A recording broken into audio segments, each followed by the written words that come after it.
All right, welcome everyone. Great that you could join us on a Saturday morning for us on the West Coast and afternoon on the East Coast. We're going to show just a little video, it's a minute video, and then we'll get started right after that.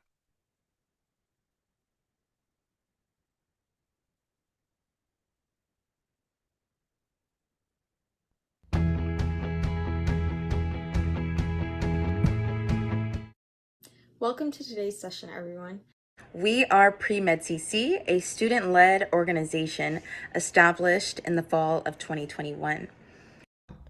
Our goal as an organization was to create an online program for pre-medical students at community colleges and universities, with the hope of guiding the next generation of diverse and inclusive physicians. And while we advertise our organization as being for community college students, our events are open to anyone. We realize that finding guidance and mentorship in a pre-med journey can be especially challenging for first-generation pre-med students, people that lack the financial resources, or just those who do not know people in the medical field. One of the best parts about our events is that they are virtual, so you can do it from the comfort of your own home. We typically have events on Fridays from 5 p.m. to 6:30 p.m. Pacific Standard Time, and on Saturdays from 11 a.m. to 12:30 Pacific Standard Time.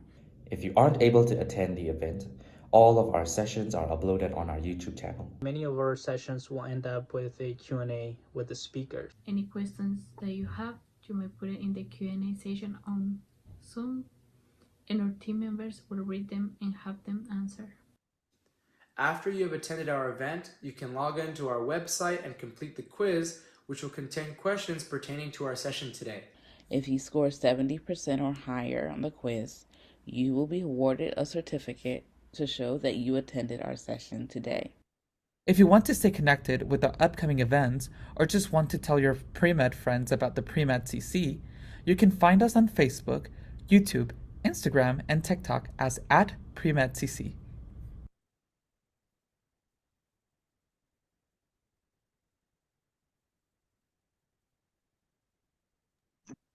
All right, welcome everyone.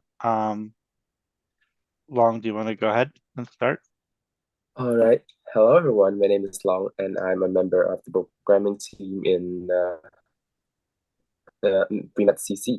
All right. So today, we're about to heading into a new session with a very special guest, Dr. Langer. A few things about Dr. Langer. He is a third-generation physician. Also, he attended the University of Pennsylvania to receive both his undergraduate and medical school degrees. He also a chair of a neurosurgery at Lenox Hill Hospital and a vice president of a neurosurgery for Northwell Health Western Region.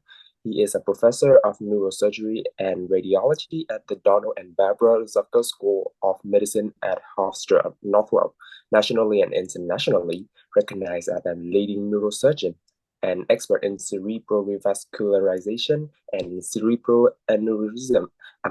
Aneurysm. Dr. Langer brings over 25 years of experience to his highly personalized, direct patient care practice and specialty in diseases of the brain vessel. Most recently, Dr. Langer helped to spearhead a global summer internship program, brain interns, offering free virtual education to high school through medical students due to the COVID-19 pandemic. That's a few things about Dr. Langer.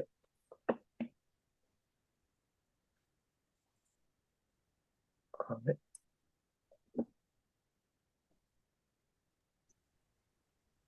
Go ahead. Yes, go ahead. Sorry. Welcome, Dr. Langer. So I appreciate you all having me here. Obviously, there have been some good things about COVID, and these virtual talks are probably one of the best things that's come out of the pandemic. We never did this obviously before, and I think this is here to stay now. It allows you all to get exposed to a lot more people more easily, and allows people like me to sit in their house and spend some time with you, but then go back to my regular life without having to fly to California. So that makes it a lot easier and less expensive. So that's one good thing that came out of the pandemic. I'm going to share my screen with you, and then probably talk for maybe 40 minutes, and then leave us some time for questions at the end. I was asked to talk about some aspects of my personal life, resilience, and adversity, and I think that's something I've grown comfortable just talking about. So not all this is related to medicine per se, but I think if you're contemplating a career in to be a doctor or any professional, or neurosurgery for that matter, there's obstacles to overcome, and whether they're personal or professional, they will exist, and you will have adversity in your life if you haven't already. And so this is just a discussion about some of the things I've been through and how I've benefited from them. So I will share my screen.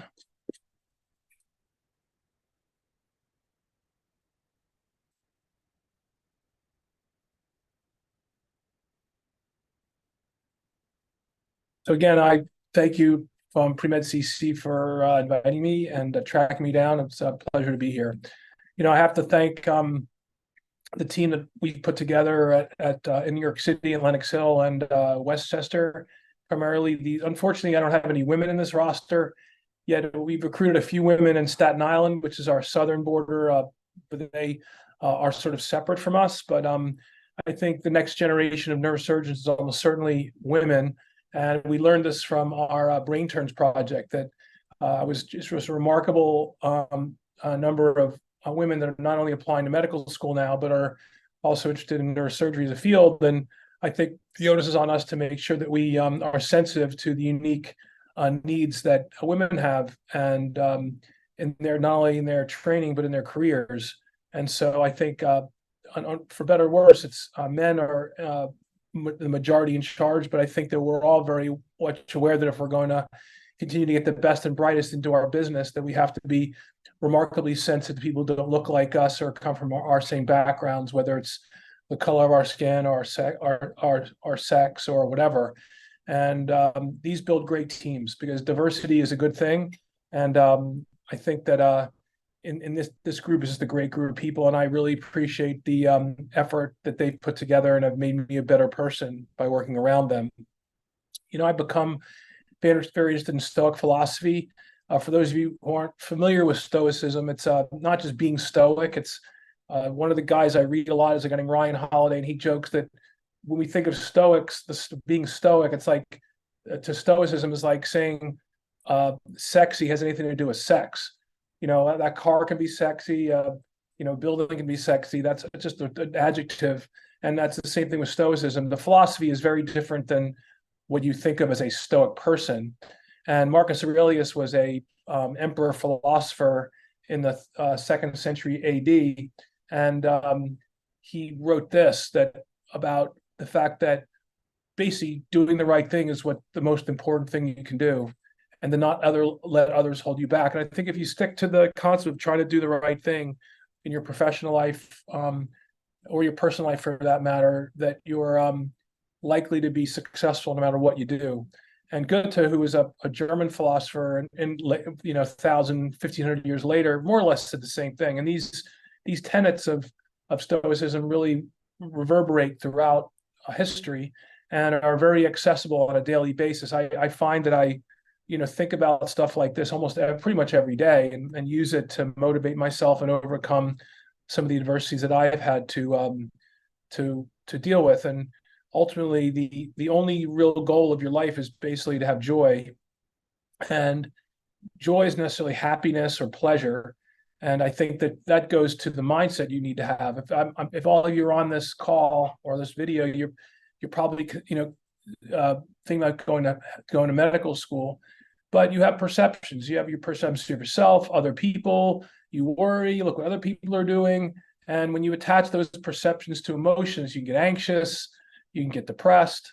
I think that perception is the human piece, but by taking a deep breath, I started meditating this past year and a half by taking a deep breath and separating perceptions from your emotions. You can get a better control of that. And I think that if your will is always to do the right thing, then your actions are pure, and you don't necessarily attach negative emotions to your will and your actions. I think that's what I try to do. I'm certainly not perfect, and I've made lots of mistakes, and I continue to. But this is the place that I like to be, and that I like to think of myself, and I'm constantly striving to have this mindset for myself.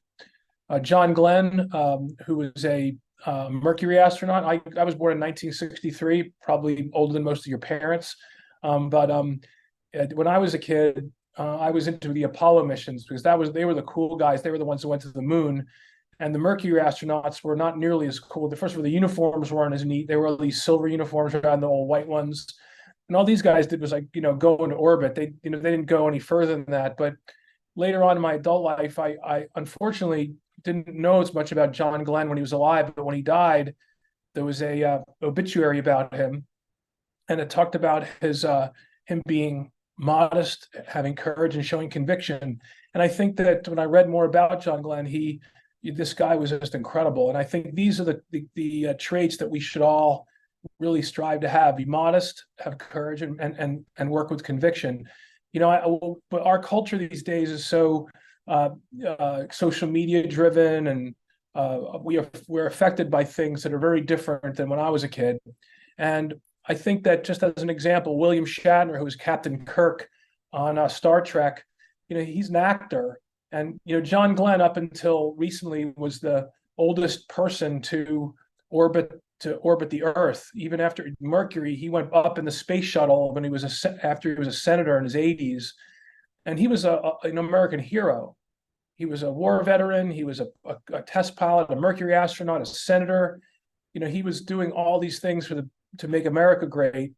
Yet his record was just recently broken by William Shatner, who went up in Jeff Bezos' Blue Horizon rocket. So John Glenn's no longer holds that record of being the oldest to go into orbit.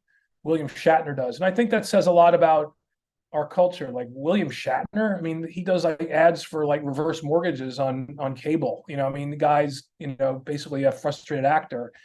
But this is something you guys have to deal with. The reality of the world is that people are going to get attention. They're going to make more money than you. They're going to get more, more prestigious things. But you have to stick to your guns and try not to let that bother you. And as you learn more, you realize this, and you disconnect from the things that maybe drive you. I think Albert Einstein, you came up with this fraction. This absolutely is true. That the more you know, the less your ego actually shrinks. Part of it is like, as your island of knowledge grows, the coasts, the beaches also grow, the areas of unknown grow. And the more you know, the more you don't know, basically. And I think that the sooner you realize that you're just constantly learning and that you're here to contribute, I think your ego shrinks and you're in much better space. So this was a great, this is actually a book that I would recommend by Seth Stevens-Davidovitz. And he's a big data scientist, and he was researching what women write about their husbands on social media versus what they search on Google. And what he showed was the most common social media posts about women about their husbands was, "My husband is the best, my husband's my best friend, amazing, the greatest, so cute." Versus what the very same women were searching on Google was, "My husband is gay, a jerk, amazing, annoying, or mean." And I think that unfortunately we live in these two worlds. We live in our private world with Google, where we're always searching for answers or comparing ourselves to other people. We're looking at what other people say, or looking at social media and only seeing the best out there, and only posting our best days. And then we think everybody else has a perfect life. And I think it's not that you have to prevent yourself from using these things because they're part of our world, but remember what their purpose is. And you want to be honest with yourself with who you're searching for. And if you need help, ask for it. And if you're going to post things on social media, there's not only be honest, that's up to you, but when you see what other people are posting, recognize that this isn't a reality either. And it's whole part of the perception, will, and action thing. I personally find I use social media to educate my patients or to attract people to my department, but I reluctantly don't post my necessarily my vacations and holidays and things like that, because I just don't think that's what the purpose of it is. So the mechanics, though, are about your relationships, and these relationships on social are not real. If you have all these followers, they're not really your friends. They might be some of your friends, But the people that you're meeting right now in college or in high school or wherever you're going are the people that are going to may matter to you someday. And that those guys that I work with at work, I knew they were all people that I met along the way in my career, and they knew the type of person that I was. So when I started to put a department together, they trusted who I was, and then all of a sudden all that hard work paid dividends, because relationships do matter, and being kind and honest pays off. You might not climb the ladder as quickly, you might not be as successful in other people's eyes, but when you are kind to people and you help them and you make the people around you better, that usually pays off. So observe the people around you. If you see people smarter than you, learn from them. If you, it's important to be surrounded by talented folks. And I think that's will only serve you well in the long run. This is a fantastic social scientist at UC Berkeley. I know you guys are in the UC system. And she writes about the concepts of leadership between a gold star leader and a North Star leader. And I would expand this to being a gold star life or North Star life, in that, it's very easy to be focused on the gold star things, getting into college, getting a 4.0, getting high MCAT scores, getting the best medical school, getting the best residency. It's a constant competitive force that drives us, especially as professionals, because we need those things. And don't get me wrong, these things are important and they're necessary. But as time goes on, it's important to have some North Star goals too. Have things that really you love to do, or that you want to give back, or that you are focused on for the betterment of just people or patients. I think that without the North Star stuff, the Gold Star stuff falls fallow. And I think that having a North Star identity is very important. And that may mean doing something for others without getting anything back for it. But having both of these things and having a balance of them is, I think, critically important to having a happy life and a happy career. And I would urge you to start thinking about these things. What do you want to make of yourself? Other than becoming a doctor, what kind of doctor do you want to be? Not subspecialty, but what drives you? It shouldn't be money, it shouldn't be fame, it shouldn't be power, it should be taking care of people or doing a specific thing or giving back in a specific way. And again, the other things will take care of themselves to do that. So these, I really think, are the core competencies, the keys to competitive success. That having those Gold Star and North Star focuses, being fearless, embracing your competition, surround yourself with talented people. Remember, ego equals 1 over knowledge. It's okay to fail. Failure is important. Obstacles are important. Focus on the goal. And really, ego is your enemy. There's a great book by Ryan Holiday, who's a modern Stoic, who wrote this book. It was the first book that I read that embraced Stoicism, and it was really impactful to me. And I would encourage you to read that book. It really has. I wished I read it when I was your age, rather than I'm 60 now. I think I read it when I was in my mid 50s, but it was super helpful, because ultimately, becoming a neurosurgeon is one thing. Becoming a neurosurgical leader is very different. So if you want to be a leading neurosurgeon, that means the best that, I'd love to do vascular neurosurgery, clipping aneurysms, doing bypass operations. That was very focused on myself. I was focused on making myself the best technician I could be, or learning a technique, or going to visit other doctors, or going to meetings and talking about cases. It's very selfish. You're maybe sharing experiences, but you're just trying to make yourself better. But to become a neurosurgical leader is very different. It means you have to focus on your recruits or your junior people, or working hard to help the team around you, helping our communities and helping other people live their lives. And that's a very different skill set. And developing that is very different from developing the skills that led to you becoming a leading neurosurgeon. And learning the how to do that took some time. It's not sort of straightforward. And in the midst of all this, and in the midst of trying to build up a department and build a great group, and being a dad and a husband and doing all the things I'm supposed to do, I hurt myself. This is actually the helicopter that it was actually me. The ski patrol sent this to me. I kept got in touch with them, but I fell skiing in Colorado in January 2022. I kind of went off a cliff. I just didn't see it. And while I was on this helicopter, I couldn't move my arms and my legs at all. I was quadriplegic. And as as the helicopter took off, I was on my way to Denver, and I had a terrible pain in my neck. I, really thought about the end of my life in a lot of ways. I thought I was going to be in a wheelchair and, pushing on one of those straws to move my my wheelchair and stuff. And I had all the worst case scenario in my mind. But what I can tell you is that I reflected on my life and I was happy. But I felt I'd done the things that I'd wanted to do, that I felt terrible that my children were going to see me that way and that my wife was going to have to take care of me. But, I knew that I'd done, everything I could to be the best I could be. And lo and behold, I actually was ultimately stabilized. I got, 99.9% of my function back within a few days. I had some pain and I had a bad cervical fracture and a injury to my spinal cord. But during that period of time, I learned a lot about myself and a lot about the importance of what we do with our lives. This is my spinal cord. I promised I'd put some medicine to this. So if you look at the brain case is up at the top of the screen, and the spinal fluid is that bright area around the spinal cord. You can see the spinal cord coming out of my skull, and it goes through what's called the foramen magnum, which is the hole between your skull and your cervical spine. And the cervical spine is made up of a number of vertebral bodies. And you can see my C2 and C3 are sort of auto-fused. I just have a congenital fusion of C2 and C3. And then the discs are in between the vertebral bodies. But what's most noticeable about the scan is how tight my canal is. You can see there's fluid in front and behind the cord, what's really the level of C2 just below the skull.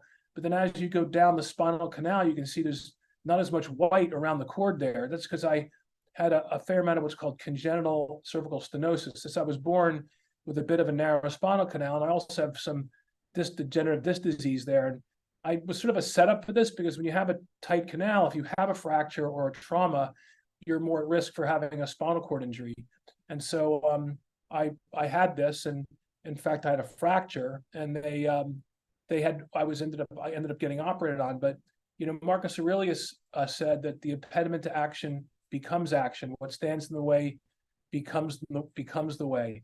And I think that these tenets of Stoic philosophy are really critical to recognize that you're gonna come into contact with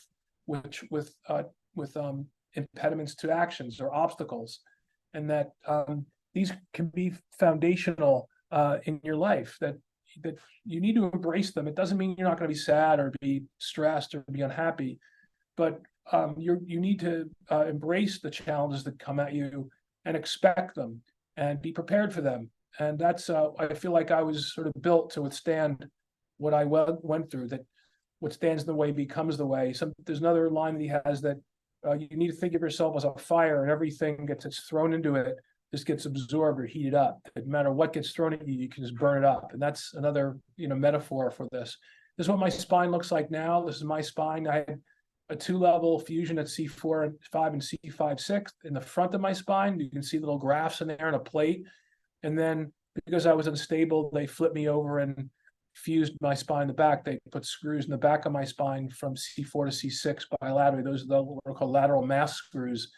Spinal surgery is incredible these days. The technology has gotten so much better, and these guys saved my life, or certainly the quality of my life. And I'm very grateful to the 2 guys that did my surgery, Dan Schuba and Mitch Levine, my partners. And obviously, I'm doing pretty well. So everything works, and I'm very lucky. So, while I was in that helicopter, I was thinking more physically. I was thinking, will I ever walk again? Will I be able to use my hands? Will I be able to operate? Financially, how will I support my family? What my life will look like. But, more important, I think the emotional piece was, overcoming some of the guilt and the fear of what I was going to, confront, because I did feel badly that I'd, let my family down, and certainly was fearing the worst. But I think having read like this book called Meditations, it basically made me realize that you only can control what you control in your life. That whatever happens to you, there's ultimately all you can do is what you can do. There's nothing more. We stress about the things we can't control, but I began to calm down and just think about, okay, I really can't control what my injury is. I can't control the future, but all I can control is my own emotions. And it was very helpful to me. And I think coming out of this and getting better, it's important to me for the rest of my life, basically, to, be inspirational, not just as a neurosurgeon, which there are tons of fantastic neurosurgeons out there. In fact, I saw you're going to have Dr. Q on in a few weeks in October, who's a neurosurgeon from the Mayo Clinic in Jacksonville, who's got a fantastic story. What I feel like is having had this experience and being exposed to Stoicism, that with the time I have left in this talk, and certainly in my future life, I want to educate people as to what this is. The Stoics were really, they were, Greek white guys, basically. And they were, the first Stoic was a guy named Zeno, who was actually a Phoenician. And he was shipwrecked in Athens in the 3rd century BC, and was a very wealthy a trader in purple dye. He used to crush these certain kinds of snails, and the dye that was used in the royalty or the wealthy would dye their robes purple, and he sold the dye to make the purple robes. And he basically crash landed in Athens and lost his entire fortune because his entire boat of purple snails was lost, and he ended up destitute, walking around Athens. And back in the day, Athens was the sort of the seat of humanity and thinking and culture, and the wealthy people of Athens would take their children around to different schools and listen to philosophers. Remember, there was no internet and didn't have anything to do, so they just talked all day. And the smart people, the really bright people, were writing and reading and thinking, and they would argue. And that's where, a lot of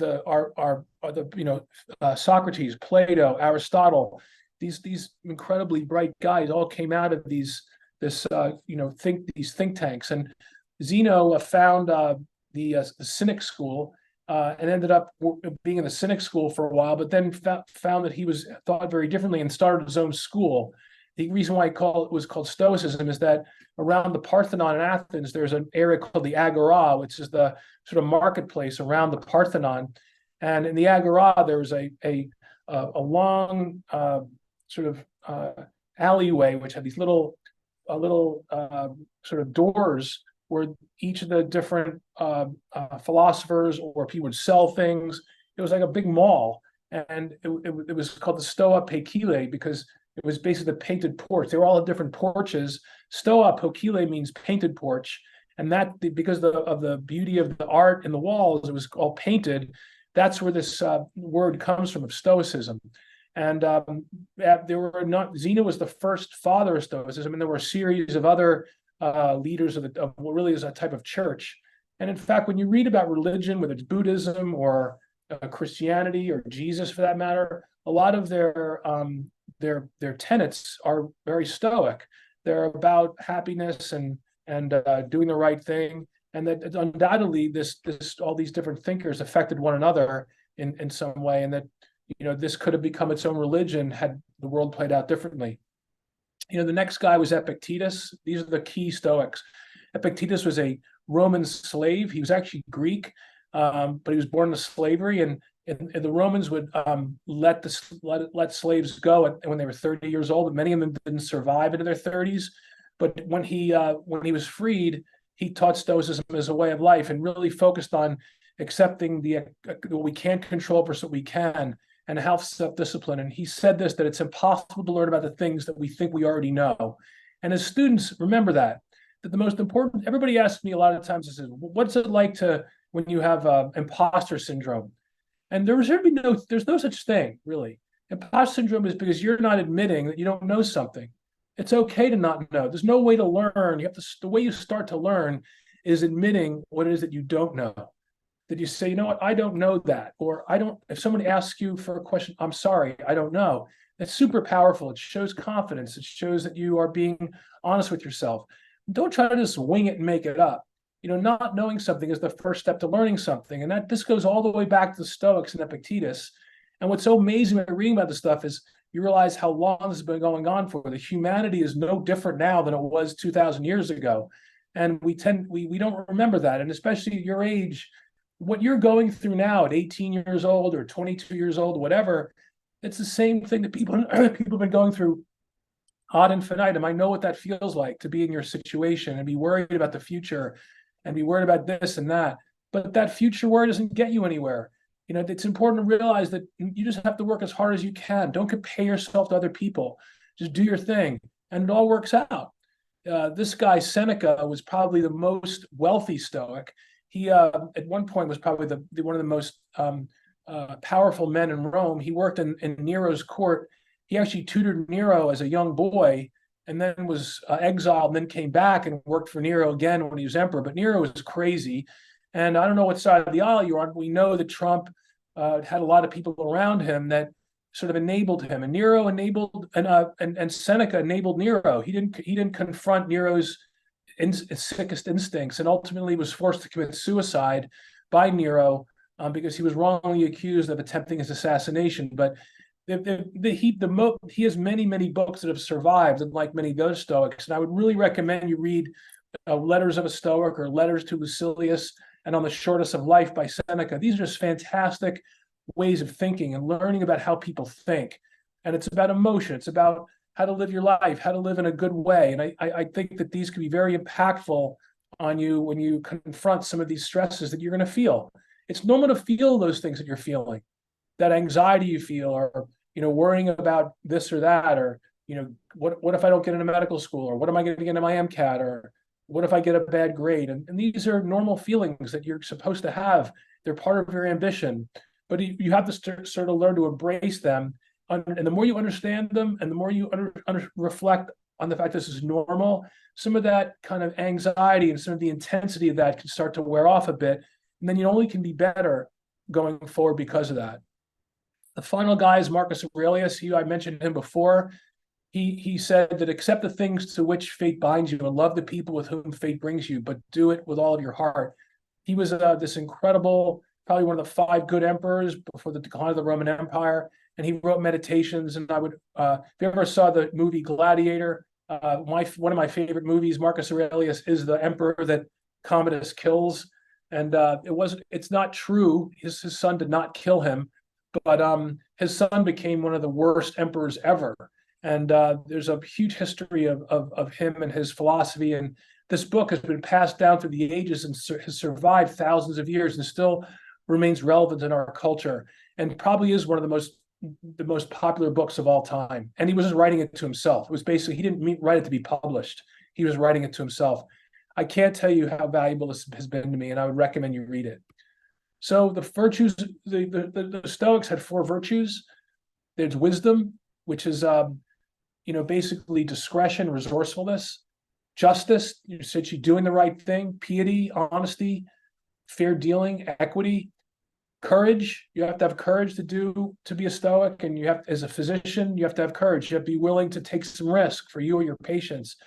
But it encourages endurance, industrialness, sometimes taking some risk of being creative, being entrepreneurial. These are very important in the long term when you want to be a physician. And then finally, good discipline. These modesty and self-control are incredibly important going forward. And I can't say that I always was like that. I think I was really hard-charging and ambitious, and I probably thought a little more of myself than I should have. And over the years, I've learned to have more self-reflection and aggressively try to become modest and more self-aware of myself. I think that's really helps you have more control. So here's my partner and I. That's John Bokvar, who's one of my best friends and my partner. And the thing about neurosurgery that's fantastic about it is it really forces you to be like this, because we're confronted with life or death, really sick people. We also take care of people's quality of life, though, too. Most of what we do is preventative. We do a lot of prophylactic surgery. We take lots of risks to prevent problems that haven't happened yet. And that the onus on us to do the right thing then, because if we're doing operations that people don't need and we hurt them, that's really a tragedy.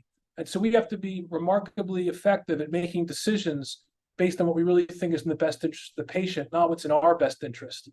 And so these 4 factors, whether you're a neurosurgeon or a doctor for that matter, are important to having the virtues of Stoicism, They're very important as a physician or as a neurosurgeon.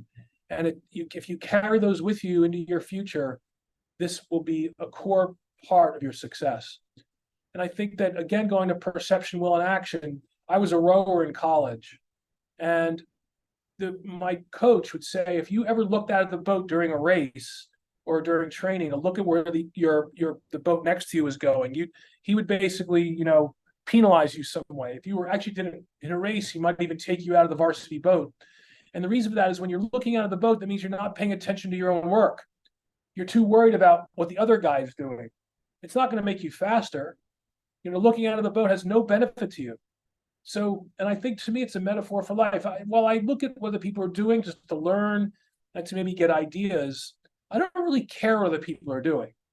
If somebody's doing more things than me or has, more patience or more, that's the way it goes. All I can do is make myself better by working hard to be better for me. That's all I can do.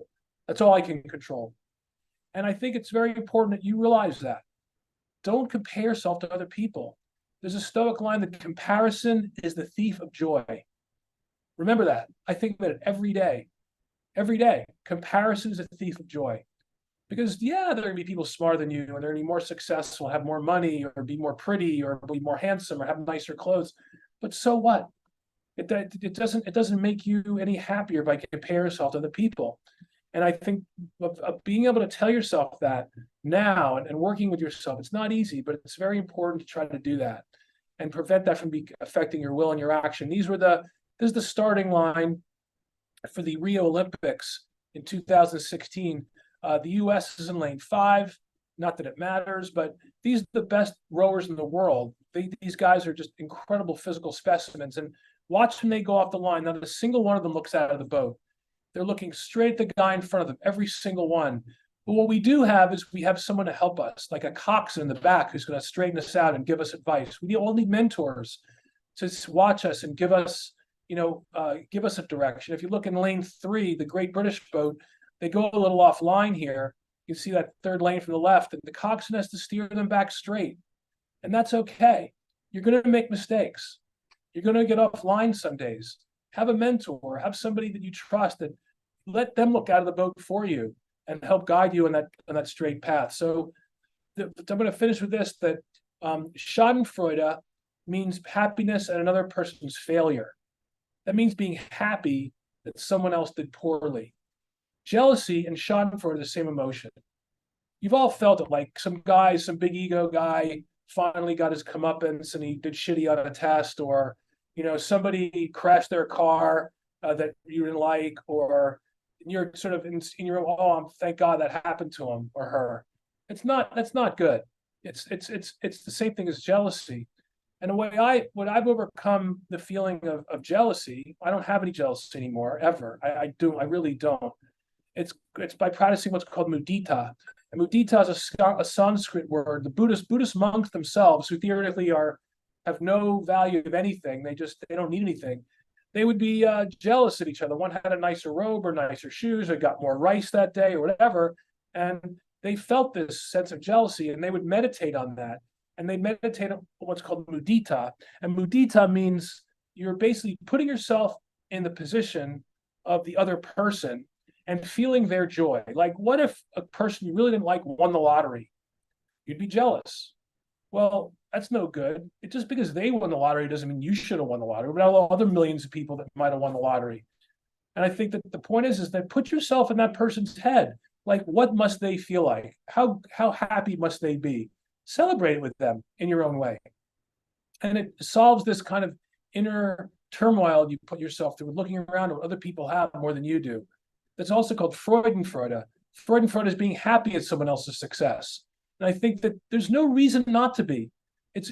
Being happy about someone else's failure, what does that do for you? It just makes you churn inside. And remember, the comparison is a thief of joy. Don't do it to yourself. And this is when you start to get your mindset into a better place and a much healthier place for the rest of your life. So adversity leads to excellence. You're going to come into contact with adversity. And so I started meditating. After I broke my neck, I started meditating. The philosophy of Stoicism became much more surfaced in my life. I read as much as I can. And then I assume things are going to go wrong. I just have adjusted to it. Even in the operating room, I'm more calm now. When there's bleeding or when something's just not going my way, I can find a way to be much more calm and know that I just have to be the best I can. There's nothing more I can do. I'm the one in charge. I have to stop this problem. There's no one here to save me. That's what goes through my mind. Those are the mechanics of my mind now. And I'm a much better surgeon because of that. Because you know what? Everybody screws up. Everybody fails in one way or another. Every single person. And you can't see somebody else say, oh, they have it so great. No, they don't. You have no idea what's going on in other people's lives. You don't happen to know. I'm having a bit of a rough time now, personally, about some stuff. You don't know that. You probably think, oh, the guy's amazing. He's this chairman and he's got all this stuff going for him. I have bad times. Everybody does. And don't assume that every other life is perfect. That's a mistake. That's the comparison thing. You know, I took this picture when I was in Scotland in the early 2000s, and I saw this is a real rainbow. I was driving down this road, and Scotland, the rain comes on and off in like 10 minutes. It could be beautifully sunny, and all of a sudden the rain blows through. That's why there's so many rainbows there. And I got out of the car to take this picture, and standing in the middle of the road, I pulled over the car to the side, and I thought when I got the picture back, I took it in a regular camera back then. We didn't have smartphones, and I thought this truck ruined the picture. But as I thought about it, we all chase rainbows. You guys are chasing a career. You want to be doctors. You're thinking about being successful, but there will be curves in the road. There are going to be curves, and there are going to be trucks coming around that curve. And just assume you just don't want to get hit. You're gonna confront adversity.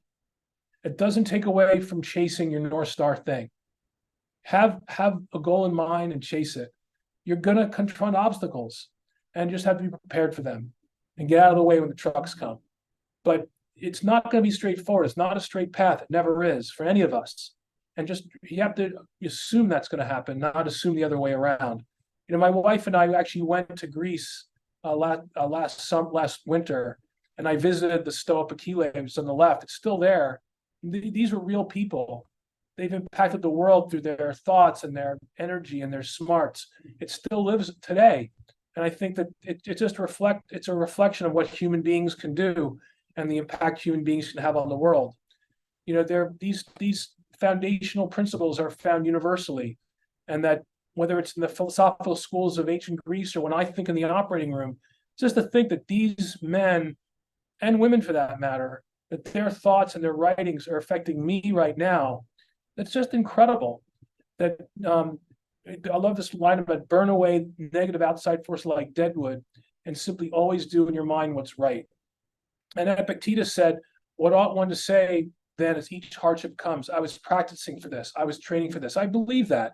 We train really hard as neurosurgeons. We go through high school, college, medical school, 7 years of residency. I did 2 fellowships, not to mention the ups and downs and vagaries of losing patients and hurting people and having to explain to get families and being sued and then coming to work again, or not feeling totally adequate and feeling senses of inadequacy and could I have done better. But we train hard. And you were practicing for this. I trained for this. And when I confront obstacles now, clinically, I know that I'm ready for this. It's all I can do. And all I can do is make myself better. So what are the keys about life? It's basically unselfish action. Be humble and kind. Avoid greed. Life's a gift. Get today right. There was an anthropologist named Margaret Mead, who was like the Oprah Winfrey of the 1960s and 70s. She was she was a writer and like a public figure. And one of her students asked her what she thought the first sign of civilization was, thinking that she'd say something like, fire on the walls or tools or clay pots or something like that. And she said, no, that the first sign of civilization, her opinion, was finding a femur, a thigh bone that had a healed fracture. Because if you in the animal kingdom, if you break your leg, you die. You get eaten. The weak get attacked because you can't run from danger. You can't find food or run away from these predators.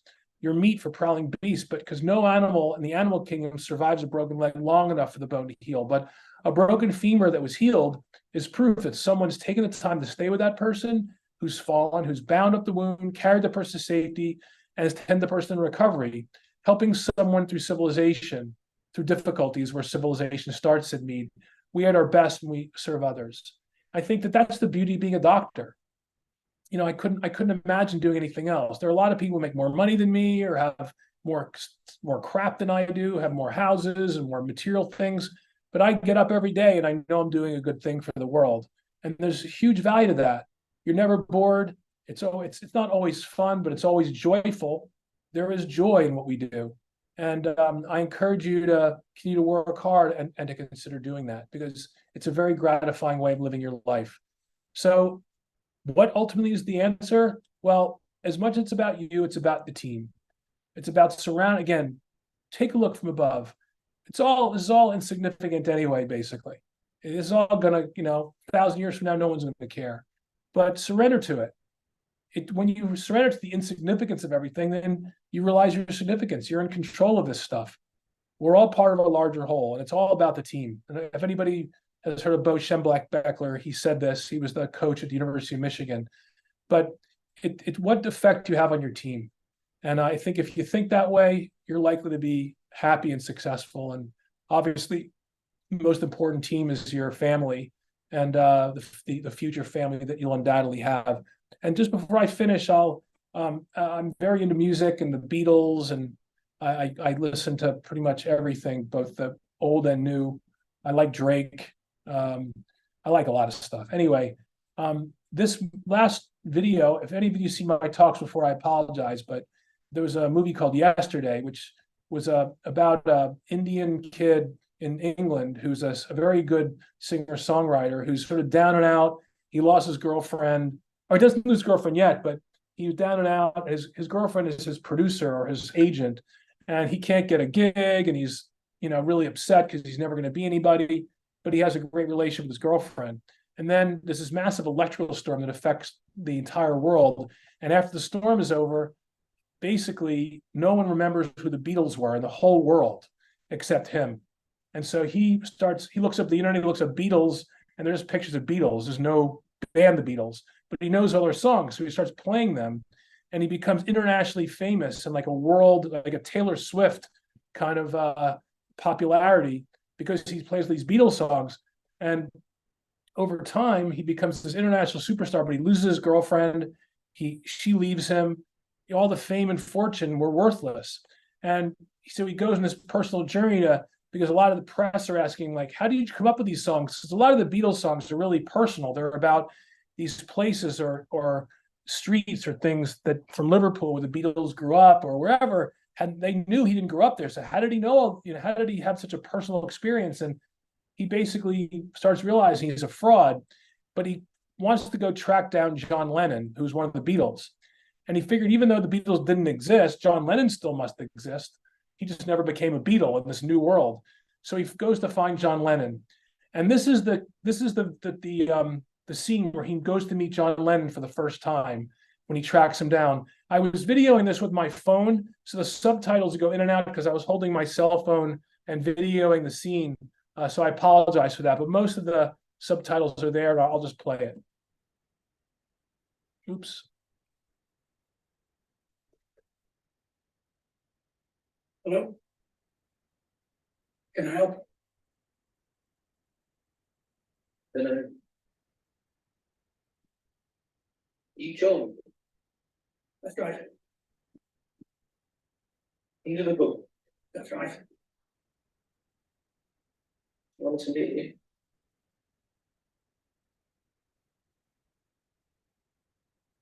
Good.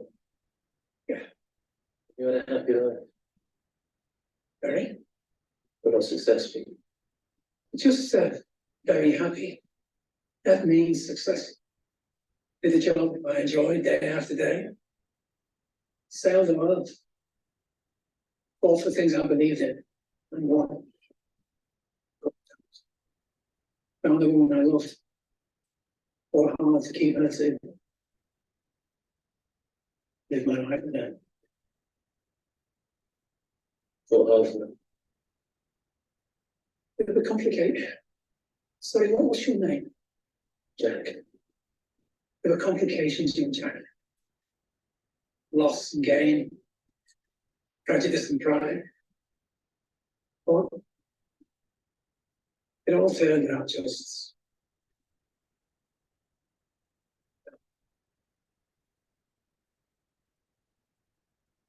as all of us bad. Let me step away. I think get it back. It's too complicated. Again, everyone. You tell the truth to everyone whenever you can.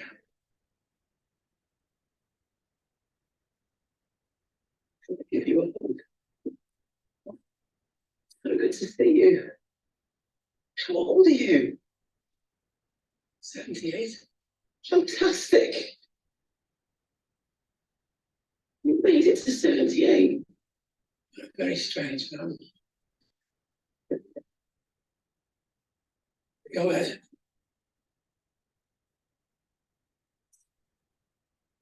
You need serious psychiatric help.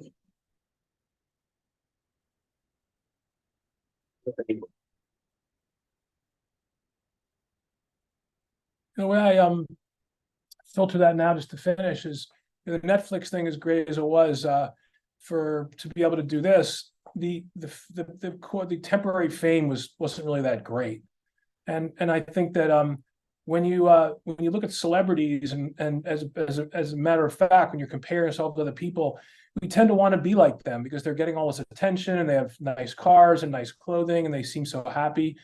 I don't think so. I think it's a tough way to live. And I'm sure some of them are very happy when they sort of learn how to manage themselves in that environment. But getting attention and getting people to, think you're cool, or getting more social media followers or people recognizing you in the street does not make you happy.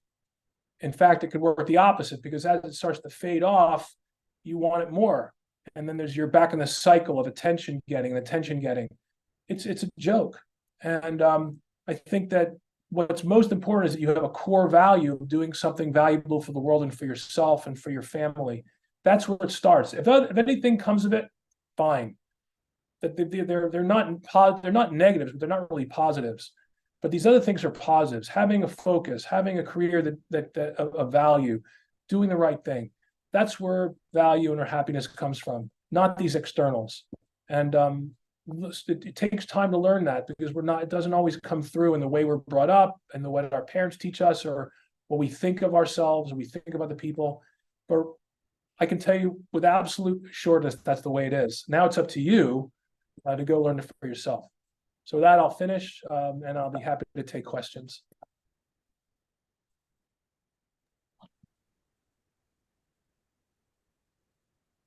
Thank you, Dr. Langer. We're going to have Thank you some member of our team taking very questions.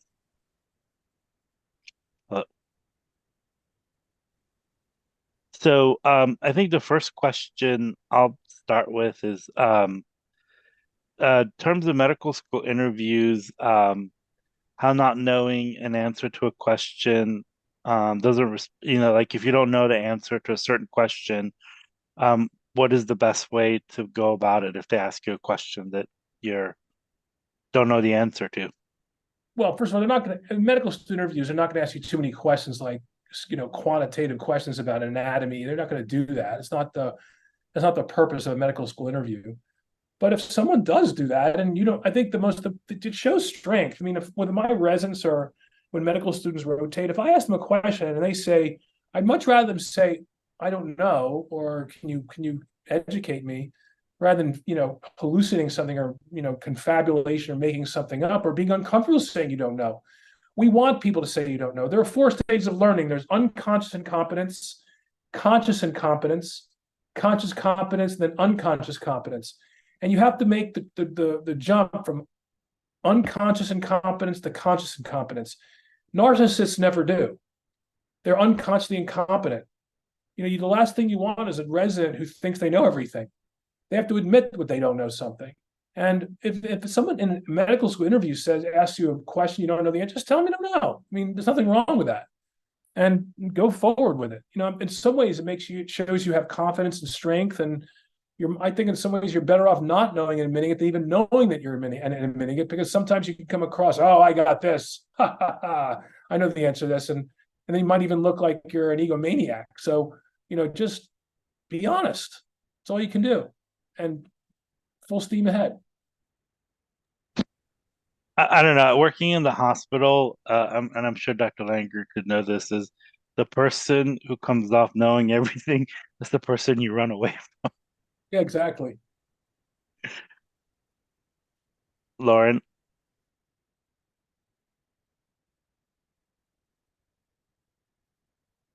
I see the questions here. It says, do you still have screws and stuff in your neck? Yes, I do. They don't take them out because the screws are like an internal cast.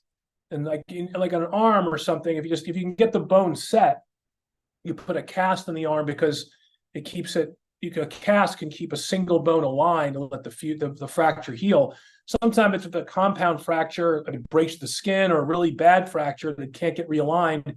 You have to open up the skin to realign the fracture, and then they'll put pins in the arm. You've seen people with pins in their arm or their leg, but you can't put pins in the neck.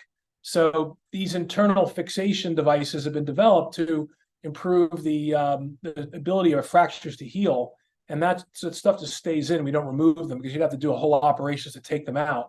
And so hardware instrumentation is one of the big novel technological improvements in the spine surgery, both cervical, thoracic, and lumbar. Next question says, other readings I recommend. I think all of Ryan Holiday's books are fantastic. If he's not a great writer per se, I don't love his style, but the message is really good.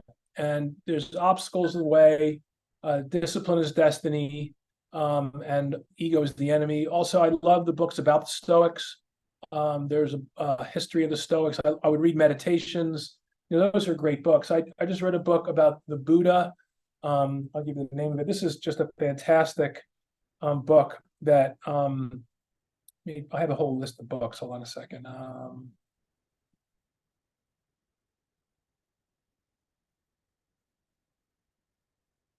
It's basically a history of the Buddha that I just thought was just a phenomenal book that I have recommended to pretty much everybody. It's called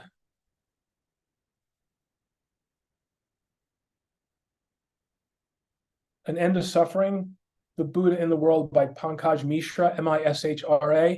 Those are a great place to start. And I think that you can look for the Stoic philosophy books, or even just stories of Stoics or Greek history. Can be very impactful if you dive into them. What is your biggest piece of advice for college freshmen? I mean, that's a tough question. I mean, like the key thing is obviously the gold star stuff matters. You have to do well. I mean, your grades matter, unfortunately, but that doesn't mean you could be. I mean, it's easy to say don't get stressed by that, but just you got to work hard, and you have to be very organized and focused.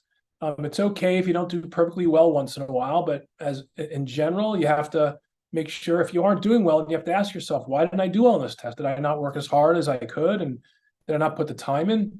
If it turns out you just can't do as well as you'd like, then, unfortunately you may not. There are other avenues to get into healthcare, whether it's to a master's in public health or going to PA school, or there are other ways to get into healthcare if medicine is out of your reach. But in the end, all you can do is the best you can do. And that means taking the right courses, getting mentorship, getting advice, and being organized.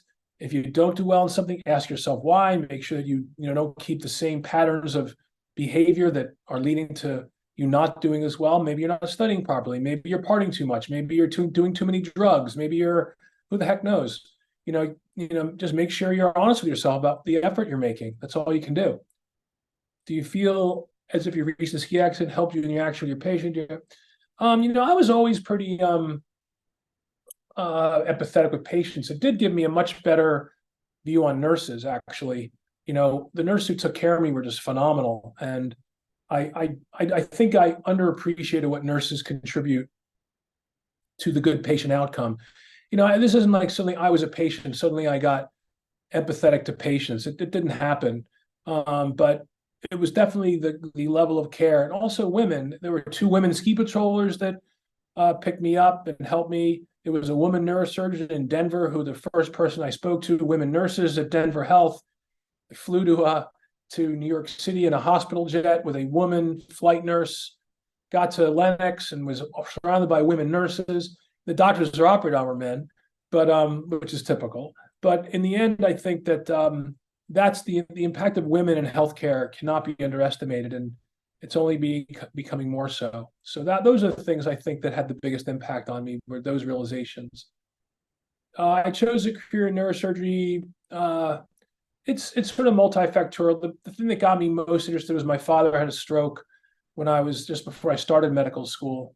And I sort of wanted to be like him. I wanted to be a cardiologist or a cardiac surgeon at one point, but his stroke and his neurological deficit was something that really impacted me. And then, frankly, I saw what the neurosurgery residents were doing, and I thought that it was really amazing what they were doing, and wanted to be like them. And that's sort of how it happened.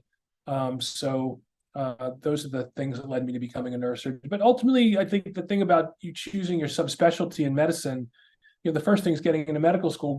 Deciding what kind of doctor you want to be is a much bigger question, because there's such a big difference between what different people do. A pediatrician versus a pathologist versus an ER doctor versus a neurosurgeon, but they're totally different, lifestyles and what you do every day. So you have to really look around and looking at people who you want to be like. And you'll see someone who you look at what they're doing, I want to be like that person. It's one of the reasons why I think it's important that we open ourselves up more to women, because you tend to see people that look like you that you're most attracted to at first. It's just human nature. There's nothing wrong with it. You see someone who's looks like you, and that person is doing this, then I must be able to do it. And if people don't look like you or from different backgrounds, then it's not as accessible. And so I think that what I'm really striving to do is make sure that we attract young, talented people who don't look like me into neurosurgery, or else we're not going to get the best candidates, because it is a phenomenal life. And the impact we have on people is just great. It's just great. I mean, I don't think there's anything better, but it's not going to be great if we don't attract the best people to it. And especially, yeah. Oh, keep going. I was going to ask the next question, but go ahead. Yeah, I was going to say, we did brain turns when we said 80% of the participants were women, and out of that women, 40% were Asian women. It's like, holy crap. I mean, there's a massive need out there to attract these people to neurosurgery, else we're not going to be the best field. Because if 80% of medical school applicants are women, we better make our field more accessible to women. And so that's what the biggest conclusion of our brain turns experience was. Yeah, go ahead. I'm sorry. No, thanks so much for sharing. I had a question about a little bit more about your bio. It states that you're a 3rd-generation physician, and so I was wondering if your family members were neurosurgeons as well. No, my grandfather was a pathologist. He trained at St. Louis University, and he wanted to be a surgeon, but there was a quota on Jewish residents then. So if you were Jewish, he couldn't get a residency in surgery, so he went into pathology. My dad was a cardiologist. And he unfortunately died. He had a stroke when he was 45. He had a heart attack when he was 42 and a stroke when he was 45. And he died young. He died when he was 52. So that was, really firmly imprinted in my brain, that whole thing. But I'm 3rd generation through my mom's dad, and then my dad, and then me. But none of my kids are going into medicine, so the line is over. And there's some other questions in the chat. What's your biggest piece of advice for college freshmen or just undergraduates in general, and for those who are pursuing a degree in medicine? Yeah, I mean, I said before, I think it's important to focus on just being as structured and as organized as you can. And the outcome is the grade. Hopefully you got to get good grades. It's the way it is. And nothing's going to change. But if you find yourself doing all the right things and organizing yourself properly, it's not working out, it doesn't mean you can't still be impactful in healthcare. It just might be another different route, through a PA school or through a master's degree or or in DO school. I think the reason not to go to DO school is that it's just harder to get the residencies you want, and the research opportunities are less. Doesn't mean you can't be a doctor. It's just hard to be a neurosurgeon if you go to DO school. It's just very competitive. So the most competitive subspecialties are hard to match in coming out of osteopathic school historically. But if you want to be a general internist, or you want to be, even a general surgeon, there are osteopathic surgeons who are excellent. It's just your mentors are different, the research opportunities are different. It's just hard to excel at the level sort of that I was exposed to. It doesn't mean it's a bad thing. It's just a different route. And I know that the neurosurgery route is a very long process. And do you think it's possible to have a family during a neurosurgery residency? Yeah, I mean, we're about close to 20% of neurosurgery residents are women now. And I think application-wise, it's up close to 40%, like 30 or 35% of our applicants are women. And pretty much every residency has a year out or a year and a half out. And so women are family planning around that experience. So we've had pregnant residents, and the residencies adjust to them. It's not easy. I can't say it's easy, but also if you finish medical school at, in your early to late 20s, you can still finish your residency in your late 30, in probably 35, 36, and then you can family plan around that as well. It's not easy. It's not, you're not taking the easy path for sure. That doesn't mean it's not worth it though, but it does change the amount of time you spend with your baby. I mean, my wife's an anesthesiologist, and she laments the fact that she didn't see our daughter as much when she was a baby because she was working. Look, our children sometimes pay the price for our ambition and our life. And as parents, we do the best we can. And then when you grow up, as long as you are aware that your parents did the best they possibly could, and then you'll go and head into the same thing. But you just have to decide. I think what I would say is, if you're really smart and ambitious and want to be valuable and want to have a great, a life that's of meaning, having a career that's of meaning is important. And your children will understand that, I think. It doesn't mean you're a bad parent it's just you're setting an example in a different way. And also respect the fact that just because you're spending all the time with your kids, doesn't necessarily make you a good parent. It's what you're doing with that time. And so I do think that these things are it's very gray. And it's unique to each person. It's a very personal choice. But you do definitely have to make a commitment to something. And if you chose a field that wasn't as interesting to you, or was more boring, or didn't give you the feedback to make yourself happy, to make your kids happy, well, guess what? When your kids grow up and they're 18, they move out of the house, and you're still 45 or whatever, or 50, 10, 20, 30 years of your career, you don't want to regret not having done what you really wanted to do, to make a sacrifice that can be mitigated by organizing, being honest with your children. And there's lots of different ways to attack that. And I think you're a better parent if you're happy at work. I really believe that if you're unhappy with your job, you bring that home with you.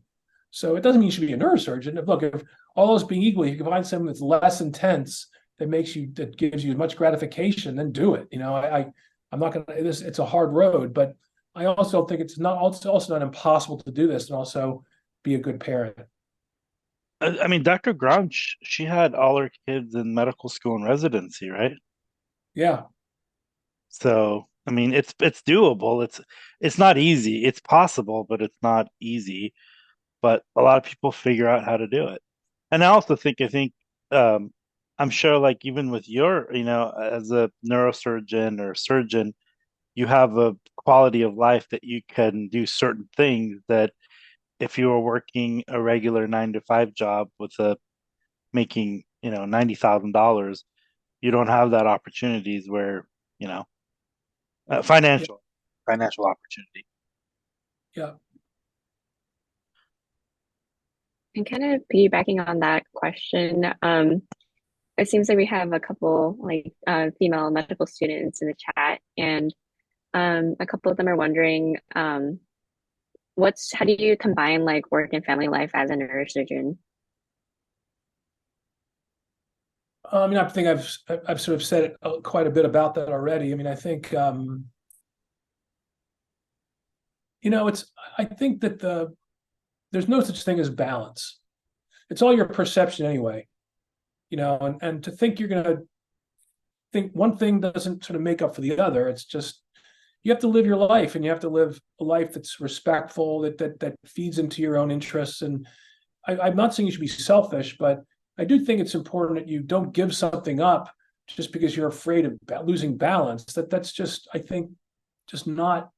I don't think it's just a smart thing to do, because it'll just make you imbalanced in your happiness or your joy. And I think you just do the best you can. You just do the best you can. It doesn't mean you're perfect. And some of these things, I've screwed up. My kids get pissed at me, and I'm sure, I could have been a better this or better that, but I definitely was doing the best I can. So, there's you're going to make mistakes. You're going to ask yourself why I did this and that. But I think the core belief is that you're on the earth to do, to make a difference, and that you want to contribute, and you want to be challenged, and you want to always have a life of learning, to continue to push yourself, to make progress.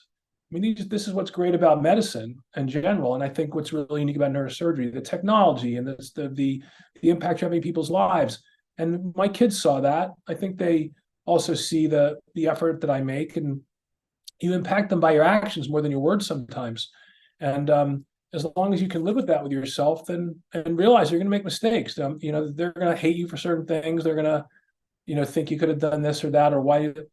And then what they're going to say, hopefully not make the same mistakes, but they'll go and make them too. And I think that's goes without saying that that's what life is like. And I wouldn't really seek balance. It's just one big, giant washing machine all the time. Then I think if you just deal with your core of being honest and humble and doing the right thing, that's all you can really do. And it's not true. It's not true that neurosurgeons don't have a life. I have a great life. Here's another question. Do you feel that your recent ski accident helped you with interacting with your patients? And do you ever look back at that and have a different mindset prior to the event? No, I answered the question before. No, I mean, I was maybe more respectful of nurses. So. And how do you respond to a patient that demands for surgery that will not improve the quality of life for them or the outcome? How do you get them to understand that they're being stubborn or anything like that? Well, there are some people who come to you that just want surgery no matter what. If I'm, they'll probably find someone to operate on them. If I don't think they're going to benefit, I'm not going to operate on them. But the unfortunate fact is that medicine's a business, and if somebody can make money off operating you, they will somewhere. And so if patients want surgery, there are a lot of secondary gain issues. People are in lawsuits, and if they have the surgery, their attorney tells them that they'll get more money, or if they just, for whatever reason, are self-abusive and just are at wit's end, and they think there's no other answer, was going to have an operation. Just, people do this. It's insane, but I just won't do it. There are cases where it may be the only thing left that I think has a low chance of making them better, and I'm honest with them about that. As long as it's not high risk, it's worth doing. If you have a patient that has 20% chance of getting better, I wouldn't operate on them. But if the chance of hurting them is 0, then it's worth doing. But it's all this risk benefit thing. So if you have very, very low risk things to do, then sometimes you take chances. But if the higher the risk, then there better be gain, or else you'll end up hurting people that didn't need it, and that should be really avoided at all costs. And that's the Hippocratic Oath. Part of it is do no harm. You can't hurt people and think you're going to make a difference. What would you say is the best way to contact a neurosurgery practice or a neurologist to get some shadowing hours for people who are interested in neurology or neurosurgery? Yeah, and it's just basically being a pain in the ass.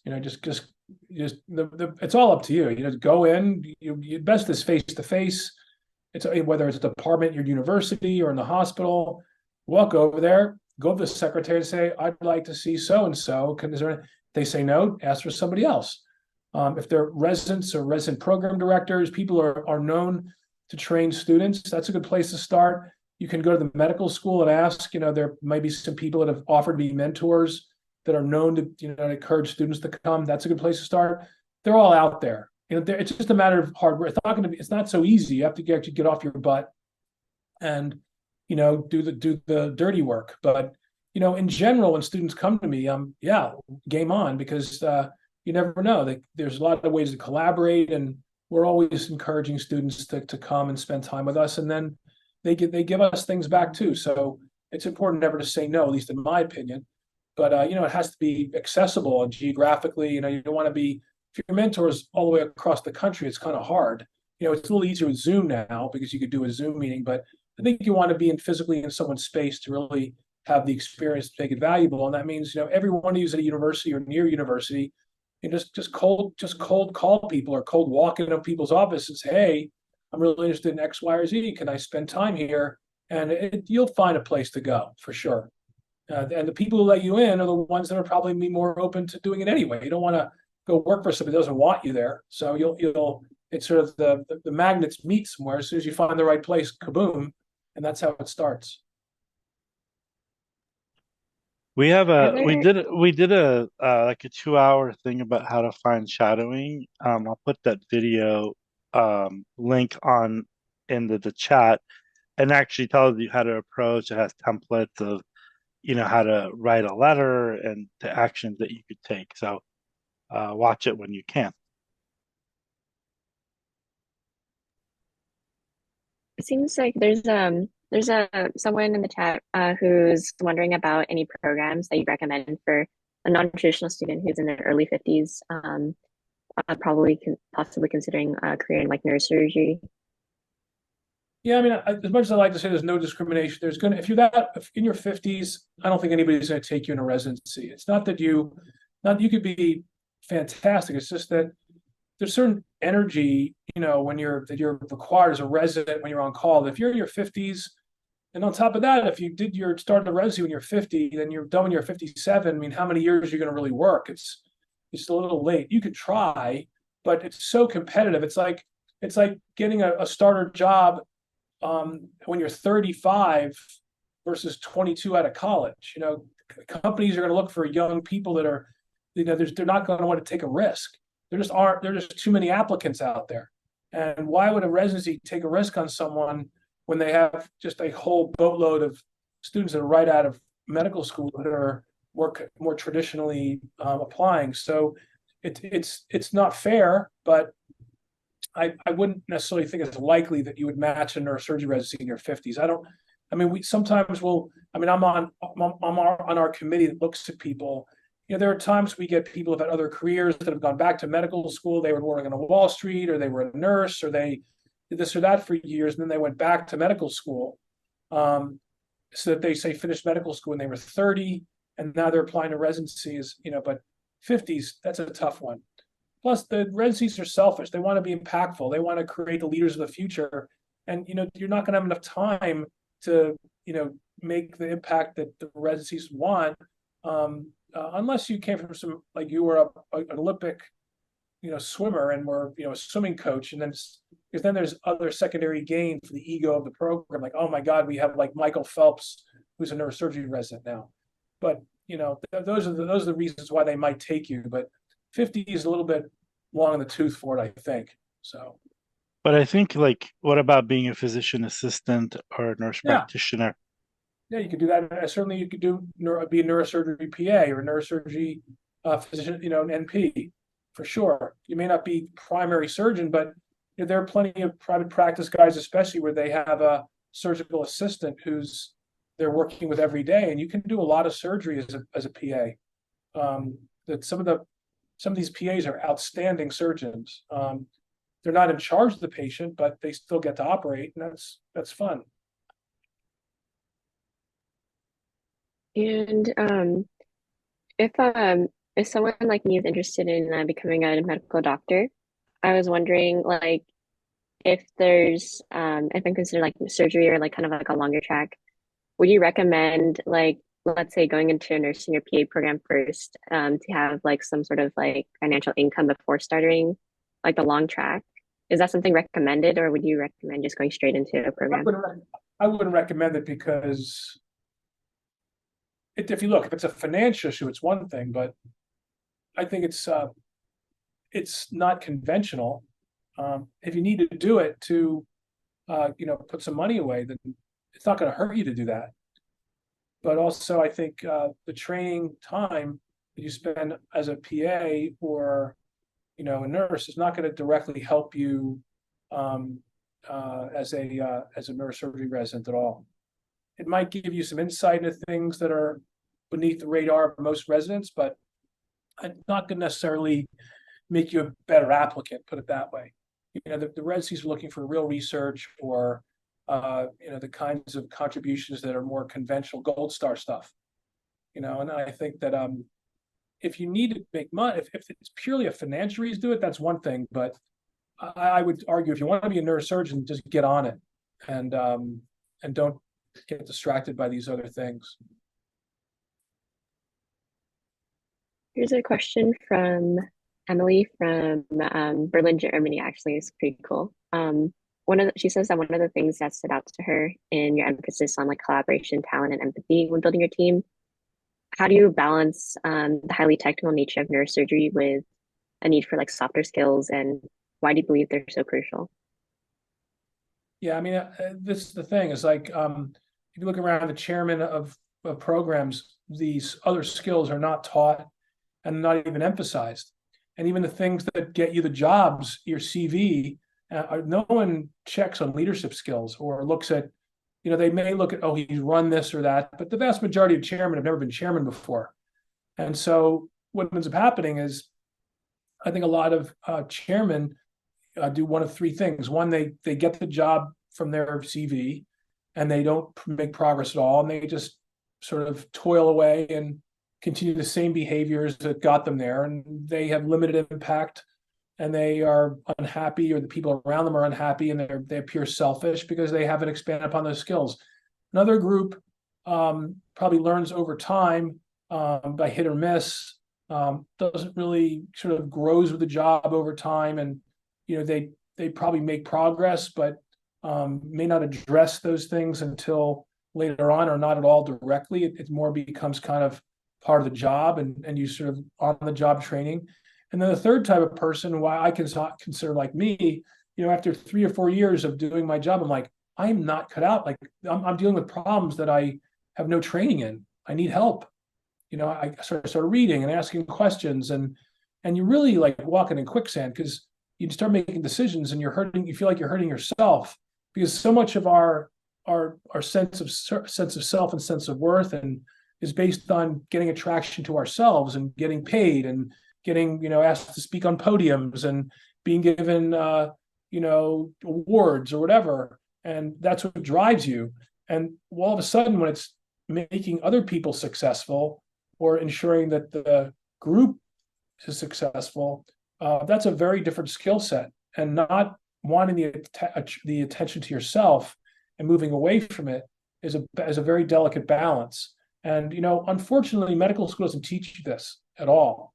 Like MBA school does, like the whole concept of leadership and the way to be, what leadership actually means. Medical school does nothing, zero. And there are very few examples of it. It's not discussed very often because ultimately gold star things are still the most important. And I don't think it's changing. That doesn't mean it's a good thing. But I think that as long as you're aware of that, then you can modify it. And over time, hopefully we'll see an evolution of these jobs that touch more upon some of these gold star things I've been talking about. I mean, the North Star things I've been talking about. I gave a talk at I have it here, in one of our meetings, and just read to you what I wrote.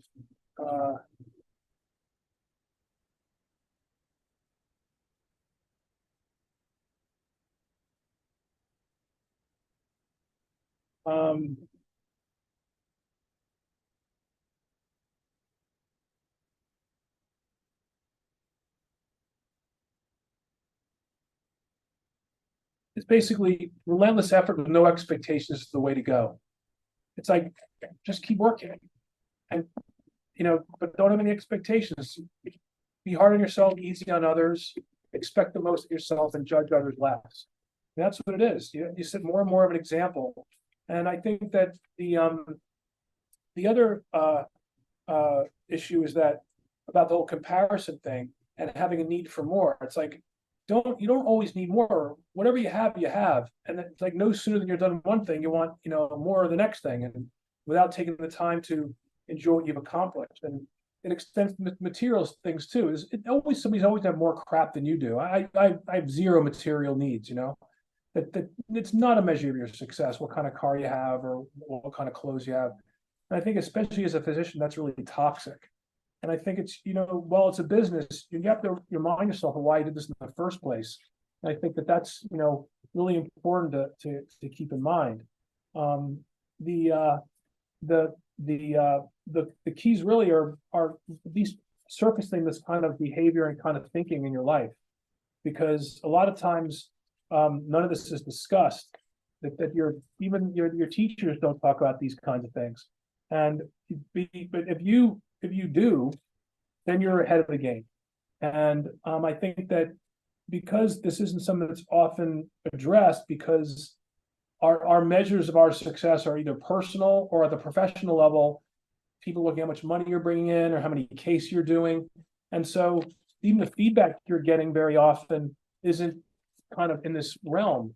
And that's a problem, because like I said, there's always going to be reality to the what you're being measured by, as long as that doesn't drive you completely. And I think that's really the point, is that it may be a core principle and what the kind of the results of your effort, but there are always going to be two pathways that are playing out. And this whole gold star, North Star thing, and the gold star is all built on extrinsics, like getting trained, building your practice, material success, being recognized, speaking on podiums. All these things are kind of this gold star stuff, that effort equals reward. But North Star is different. It's like the logic of giving. And yeah, you're building your practice is gold star, saving a life is north. That's north. And a lot of administrators don't give a crap whether you're doing some injection of doing facial a nose job, or whether you're saving a person's life. It doesn't matter, but to you it should. And remember that these kind of effort versus reward is something you've been grown up thinking that way, and building your impact based on this other version of things, kind of like helping someone through difficulties where we're at our best. Just never forget that. It's just so important, because the other aspects are going to impact you. I'm not saying they're not going to, but that's balance. That's the balance I think you have to have in your life. What would you say are your best tips on how to become and get that leadership experience? How do you get it? Yes. Trial and error. I know I'm being open to it. I mean, I think you have to be aware that you're not, just because you were a straight A student and got 1,600 on your SAT or whatever the number is lately, and crushed the boards and got a great residency. There's nothing to do with being a leader. Zero. And don't expect that to carry over, that it's a whole other learning process. And I'm still learning, and I have good days and bad days. And when I struggle personally, it affects me much more as a leader than it does as a physician. I can sort of tough it out with my patients, but your attitude matters and your emotions matter, and it's really hard to do. And I think that's where the rubber hits the road, when you're really making these transitions into both things. But you have to think unselfishly all the time, what's best for your team and what's best for others. And we're not really built to do that at the beginning. We've had really great activity in the group chat, and we're really sorry to people that we haven't been able to answer the questions to. But we're going to end with our last question. And if you could go back in time, would you still want to be a neurosurgeon? And what's something that you change? And what's one advice that you'd give to yourself when you're a pre-med student? I do ask myself, yes, first of all, there's nothing else I would have wanted to have done in medicine, even today. And even fast forward now, I think neurosurgery is even more compelling than it was when I started, because patients are doing so much better. The technologies and techniques that have come in the last 10 years are just remarkable, and the future is really bright. We're being less and less invasive, much more finesse, less big giant crazy operations and more things that are just more elegant and easier, actually. So I absolutely would choose neurosurgery again. I would not have gone into vascular. I think vascular has been taken over by technology, by catheter-based therapies, which I just don't enjoy as much. And even the open surgery, as much as I enjoy it, I don't think it's respected enough. And as much as I love it, I probably would not have done vascular again. But I think there are lots of subspecialties in neurosurgery, spine, endoscopic, skull-based, that are, I think, just so interesting. And to me, there are also more computer-based things like functional neurosurgery or epilepsy surgery that are a little bit more math-driven, or, they're not, the surgeries aren't as difficult. They're a little bit less with your hands and more with your head. So if you're not you're not just a phenomenal technician, you could still be a fantastic, make a contribution and be a great neurosurgeon. So it's really open to lots of different kinds of people. So yes, I would do it again. If I had told myself differently back then, I would have trusted, you need a mentor. You need somebody who really has your back and really help guide you and make good decisions. I didn't have a trusted mentor. I thought I did, but I wasn't really honest about, I think that person was too selfish and I didn't recognize it. And it's important that you find someone who, really has your best interest at heart, not their own, who's helping guide you.